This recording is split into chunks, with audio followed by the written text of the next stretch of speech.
오늘 하루도 주님의 크신 은혜가 성도님들과 자녀들에게 함께하기를 간절히 소망합니다. 아멘. 오늘의 본문은 신명기의 가장 중요한 말씀 중에 하나다라고 그렇게 말씀드릴 수 있겠습니다. 오늘 본문은 십계명의 가장 핵심적인 본질을 붙드는 말씀입니다. 십계명의 핵심적인 본질이 여러분 무엇이죠? 십계명의 첫 번째 계명에 주목해 보시기 바랍니다. 나 외에는 다른 신을 너에게 있게 하지 말지니라. 달리 표현한다면 하나님 외에는 다른 신을 섬기지도 말고 믿지도 말고 바라보지도 말아라 라는 말씀입니다. 하나님은 결코 업신여김을 당할 분이 아니시니 하나님만을 바라보는 순결한 믿음을 그분의 자녀들이 가져야 한다라는 말씀이시죠. 이 말씀을요, 광야 40년이 훈련에 끝날 무렵 가나안 땅의 입성만을 남겨둔 그때에 하나님이 모세를 통해 말씀하셨습니다. 당시 이스라엘 백성들에게 가나안 땅은 어떤 곳이었을까요? 하나님이 약속하신 젖과 꿀이 흐르는 땅이었겠지요. 그래서 막연한 동경과 기대가 그들에게 있었을 것 같습니다. 자신들의 결핍과 욕망을 채워줄 일종의 파라다이스처럼 느껴졌을지도 모르겠습니다. 지금은 하나님 없이는 하루도 살 수 없는 척박한 광야에 살고 있으니까 인간의 욕망을 자제하는 듯 보이지만 비옥하고 풍요로운 땅에 들어가기만 하면 아마도 숨겨왔던 그들의 탐욕과 욕심이 그들의 영혼을 삼키게 되지 않겠습니까? 이를 달리 표현한다면 십계명의 핵심 본질인 제1계명을 어길 수 있는 위험이 있다라는 것이지요. 하나님이 이것이 걱정이 되지 않으셨겠습니까? 하나님의 마음을 누구보다 잘 알고 있는 모세가 그 마음을 염려해서 아마 이 말씀을 하신 것은 또 아닐까요? 그래서 가나안 땅을 목전에 앞둔 그때 이스라엘 백성들이 참 뜨거운 마음으로 기대에 부풀었는데 하나님이 찬물을 끼얹는 말씀을 주신 것 같습니다. 찬물 한 사발 들이키고 정신 차려서 앞으로 너희가 가야 할 가나안 땅에서 어떻게 살아야 할지, 무엇이 중요한지 기억하라는 말씀이지요. 오늘의 본문 말씀 신명기 13장을 통해서 하나님은 이 시대의 가나안을 살아가고 있는 우리에게 당부의 말씀을 주고 계십니다. 세 가지 말씀인데요, 이 세 가지 말씀을 통해 풍요의 땅을 살고 있는 지금의 우리가 하나님을 놓치지 않고 살 수 있는 이 믿음의 순결함이 세워지길 간절히 소망합니다. 아멘. 자, 세 가지 말씀 중에 첫 번째 말씀은요, 유혹이 주어지는 이유를 분명히 알아야 한다는 겁니다. 유혹이 왜 우리에게 허락되는가를 알아야 한다라는 말씀입니다. 가나안 땅에, 이 세상에 유혹이 우리에게 주어지는 이유가 무엇일까요? 언뜻 생각하면 인간의 욕망을 자극하는 여러 가지 부, 명예, 쾌락의 가치들이 세상에 질비하기 때문에 우리가 유혹을 받습니다. 정답이죠. 근데 이것은 우리의 입장에서 고백할 때 말이고요, 이 달리 표현해서 반대로 하나님의 입장에서 왜 유혹이 주어지게 되는가, 이것은 해석이 좀 달라집니다. 오늘 본문 3절 후반절입니다. 너희 하나님 여호와를 사랑하는 여부를 알려 하사 너희를 시험하심이니라. 아멘. 하나님 왜 가나안 땅의 유혹을 우리에게 허락하신다고 되어 있습니까? 3절을 보면 우리가 여호와 하나님을 진심으로 사랑하는지 아시려고 유혹을 허락하신다라는 거예요. 일종의 이것은 하나님의 시험이고 테스트라는 말씀이죠. 여러분, 하나님은 전지전능하십니다. 모든 것을 이미 알고 계세요. 그러면 그 이미 알고 계신 중에 뭐가 포함됩니까? 우리가 하나님을 얼마나 믿고 신뢰하는지 100점 만점에 얘가 지금 몇 점짜리 신뢰도를 가지고 있는지를 알고 계세요. 근데 굳이 그것을 시험할 필요가 없지 않습니까? 시험한다면 그건 모른다는 거고, 그러면 전지하신 분은 아니시겠죠. 근데 왜 행위를 통해서 하나님이 그걸 보려고 하시느냐? 그것은 우리가 그것을 기꺼이 선택하는 모습을 보임으로 인해서 하나님이 더 큰 영광을 받으시기 때문입니다. 우리 입장에서 본다면 그냥 내가 행하지 않았을 때는 그게 중요한지 잘 몰라요. 근데 직접 우리가 행동으로 행하고 나서 성취했을 때 이것이 이렇게 좋은 거였구나, 이것이 이렇게 중요한 거였구나 알게 된다는 거죠. 등산하면 건강해진다는 거 다 압니다. 상쾌해진다는 거 압니다. 근데 등산 한 번도 안 해본 사람이 아는 것과 등산을 자주 해서 산 정상에 간 경험이 많은 사람이 아는 것이 여러분 같지 않겠지요. 이건 지식의 측면이 아니라 내가 직접 경험한 것에서 오는 그 뜨거운 마음, 그 경험의 신앙이 중요하다는 말씀입니다. 마치 창세기에 선악과 사건이 여러분 생각나지 않으세요? 하나님이 왜 선악과를 굳이 만드셔가지고 아담이 범죄하고 심지어 예수님이 십자가를 지는, 좀 죄송한 표현이지만 이 사달이 나게 하셨느냐라는 겁니다. 굳이 안 만들어도 되지 않았냐 하는 거죠. 근데 하나님은 알고 싶으셨던 게 아니었을까요? 아담과 하와가, 인간이 하나님의 말씀을 얼마나 존중하고 사랑하고 청종해서 그것을 지킬 수 있는가, 그들의 행위로 드러나는 경험적인 신앙을 보고 싶으셨다라는 겁니다. 하나님 말씀이 너무너무 좋으니까 세상의 유혹, 하나님이 될 수 있다는 그 유혹조차도 뛰어넘을 수 있는지를 보고 싶으시지 않으셨나라는 겁니다. 그것이 진짜 사랑이기 때문이지요. 여러분, 오늘날도 마찬가지입니다. 하나님은 우리가 사는 세상 속에 유혹의 선악과가 많음을 이미 알고 계십니다. 그러나 아담과 하와에게 그러셨던 것처럼 세상의 유혹에 넘어가지 않고 하나님 앞에 바로 서기를 원하십니다. 우리의 믿음으로, 우리의 의지로, 우리의 능력으로 기꺼이 하나님만을 선택할 때 하나님이 기뻐하시고 영광 받으시는 거죠. 우리 성도님들의 세상 속에서의 삶이 이와 같기를 원합니다. 세상에 어떤 것이 유혹해도 오직 하나님만을 선택하는 십계명의 본질을 붙드는 성도님들이 되시기를 간절히 바랍니다. 아멘. 두 번째 말씀은 유혹이 들어오는 경로를 차단하라는 겁니다. 원천 봉쇄하라는 거예요. 유혹의 경로란 유혹이 우리에게 들어오는 길을 의미하는데요, 우리에게 유혹을 가져오는 관계는 그러면 어떤 것이 있을까요? 본문 6절 상반절입니다. 내 어머니의 아들 곧 내 형제나 내 자녀나 내 품의 아내나 너와 생명을 함께하는 친구가 너를 가만히 깨어 이르기를. 아멘. 형제, 자매, 아내, 친구가 하나님으로부터 우리를 멀어지게 한다는 참 두려운 말씀을 하고 있습니다. 이 말은요, 실제로 가족이 우리의 원수다, 이 말을 지칭한다는 것은 물론 아닙니다. 우리 주변에 이들이 그만큼 많은 영향력을 끼치고 있다라는 것에 주의하라는 말씀입니다. 우리 삶에 영향력을 끼치는 가까운 사이라면 반드시 뭐에도 영향을 끼칠까요? 신앙에도 영향을 끼칠 수밖에 없습니다. 한번 가정해 보겠습니다. 우리 가족 중에 저만 지금 예수님을 믿습니다. 나머지는 불교를 믿거나 다른 종교를 믿거나 제사를 지냅니다. 나 혼자 교회를 다니는 거죠. 그러면 신앙생활이 편할 수 있겠습니까? 아무리 개인의 가치와 개성을 존중하는 현대사회라도 이것은 쉬운 일이 아닙니다. 겪어보신 분들 아시지요? 핍박과 고난과 외로움이 반드시 있습니다. 또 이런 가정을 해볼까요? 여러분이 다니고 있는 회사에 인사고과를 쥐고 있어요. 생사 여탈권을 쥐고 있는 상사가 신앙생활에 대해서 아주 노골적으로 비난하고 싫어합니다. 방해를 합니다. 여러분, 그 회사에서 신앙의 자유를 마음 편히 누릴 수 있겠습니까? 없겠습니까? 다 힘들지 않겠습니까? 이처럼 우리의 가까이 있는 사람들에 의해서 우리는 늘 영향을 받을 수밖에 없습니다. 근데 오늘 말씀에서는요, 이들이 혹여나 우리에게 하나님을 떠나는 삶을 강요한다면 절대로 그 말을 듣지 말라고 하나님이 말씀하고 계신다는 거예요. 이들과 척을 지고 평안한 환경과 성공의 삶에서 우리가 멀어진다고 할지라도 하나님만을 선택해라, 이렇게 명령하고 계신다는 겁니다. 왜 그럴까요? 그것이 유일한 복의 비결이기 때문입니다.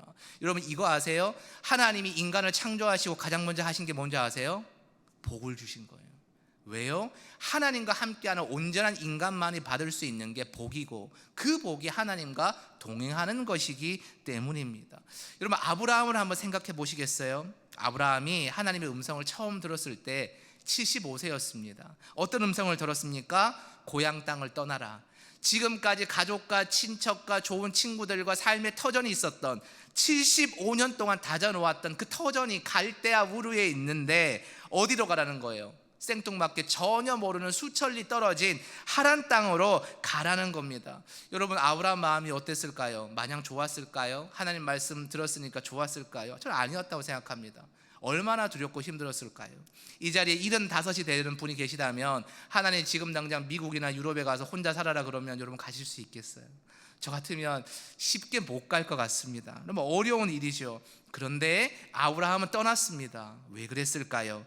다른 사람의 말에 귀를 기울이기보다 오직 여호와 하나님의 음성을 청종했기 때문에 그러합니다. 십계명의 제1계명을 지키는 것은 여러분 절대로 쉬운 일이 아닙니다. 하나님만을 섬기는 것은요 절대로 낭만적인 신앙생활이 될 수가 없어요. 세상과 타협할 수 없는 길 위에 있다라는 겁니다. 오직 하나님만을 세상 속에서 섬기는 것은 때로는 지금 내가 누리고 있는 것, 누리고 싶은 것을 떠나야 할 수도 있습니다. 그러나 우리가 버려야 할 것, 떠나야 할 곳이 무엇이냐보다 더 중요한 것은 하나님과 내가 늘 함께하는 것이 아니겠습니까? 하나님을 믿고 담대하게 믿음의 길을 가는 성도님들이 되시기를 간절히 바랍니다. 아멘. 마지막 말씀은요 여호와의 목전에서 정직을 행하라 라는 말씀입니다. 여러분, 정직을 행한다는 게 뭘까요? 거짓말을 하지 않는 것이 정직일까요? 오늘 본문 18절 상반절은 정직을 어떻게 얘기하는지 보겠습니다. 내가 만일 내 하나님 여호와의 말씀을 듣고 오늘 내가 내게 명하는 그 모든 명령을 지켜. 아멘 이라고 되어 있습니다. 정직이란 여호와의 말씀을 듣고 그 명령을 지키는 것이 정직입니다. 하나님의 말씀 위에 우리가 설 때 그 길이 바로 정직의 길입니다. 여러분, 여호수아의 말씀을 기억해 보세요.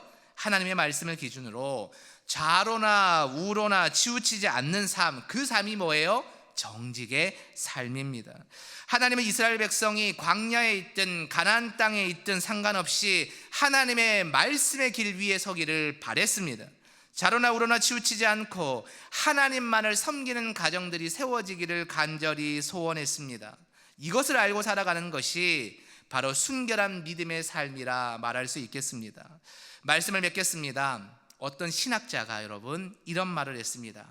축복은 저주 바로 곁에 있습니다.